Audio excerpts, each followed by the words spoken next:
Well, this should be interesting, shouldn't it? My. Let's get it. Reality really does come at you hard. Whether you're a wannabe Mr. Universe trying to lift way beyond his capacity with no spotter on hand, or a drunken 20-something woman that's watched too many Marvel movies and thinks she can take on a grown man twice her size, or in this case, the CEO of a multi-billion-dollar entertainment company who decided it was a good idea to wade into the middle of a highly divisive culture war and somehow not expect to alienate a massive chunk of their potential audience. Yeah. I'm talking, of course, about Bob Iger, the CEO of Disney and the man largely responsible for changing the company's public perception from a wholesome, patriotic, family-friendly and highly respected entertainment brand that strove to honour the ideals and principles of its founder into a sinister corporate behemoth that gobbles up studios and IPs quicker than Lizzo consumes hors d'oeuvres at a party, cannibalises and destroys beloved franchises and legacy characters with a series of disastrous sequels and soulless remakes, and uses the hard work and talent of previous generations as a convenient platform to push the message. To put it in diplomatic terms, this turned out to be a suboptimal strategy. And in case the collapsing share value, cratering park attendance, flatlining box office revenue, and highly publicised and damaging political battles weren't enough to clue you in on this fact, then a recent statement by old Bob himself during an investor's presentation at Disney World that he wants to quiet the noise around the culture war is really the final nail in the coffin. What is their stock price? Disney stock price. $81. My. The great have fallen.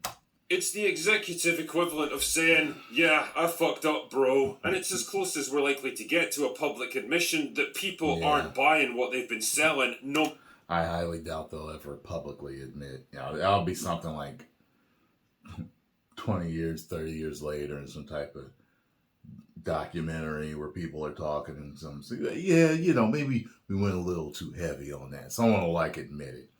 No matter how many times they try to do it, and the only option now is to either change course rapidly or go bankrupt. Now, I have to admit, my first reaction to this statement was...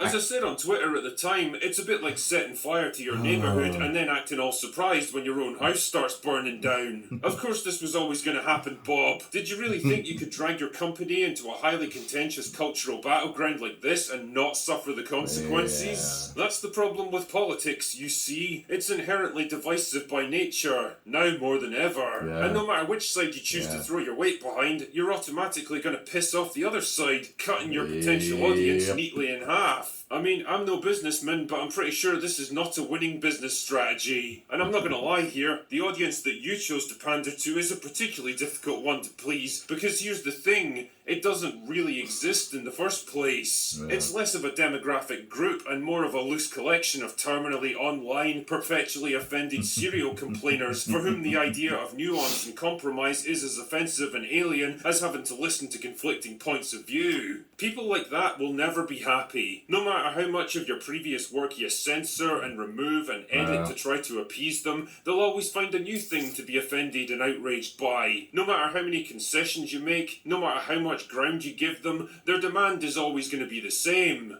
More. Until eventually they'll demand something that you can't give them, in which case you'll become the enemy just like everyone else. I mean, look what happened to Bob Chapek, who committed the heinous crime of not wanting to get the company embroiled in a highly divisive political debate in Florida against a man with the power to massively fuck things up for Disney. Before you knew it, the activists were all over it, and Bob was forced into a humiliating public climb down. And tell me, did this actually help your business in any way? Did people suddenly flock to your theme parks or rush out to see your movies? Didn't think so. The only thing that did happen is that you lost the special tax exemption status for the land around your theme parks, massively increasing your operating costs, and got dragged into a protracted and very expensive legal battle that's still going on even now. And what's kind of sad here is that none of this needed to happen. This isn't a hill that you had to die on. Why? Because you're a fucking entertainment company, not a political party. Normal, everyday people don't want or need you to champion a cause or push forward an agenda, because that's not your job. That's right. Normal people don't need you to fight for or against them, or to praise or lecture them. That's right. Normal people watch your movies or go to your theme parks to have a bit of fun, to escape the worries and pressures of everyday life for a couple of hours, to lose themselves in the fantasy for a while. That's right. This right here is your core audience. This is your core audience. This is your core audience.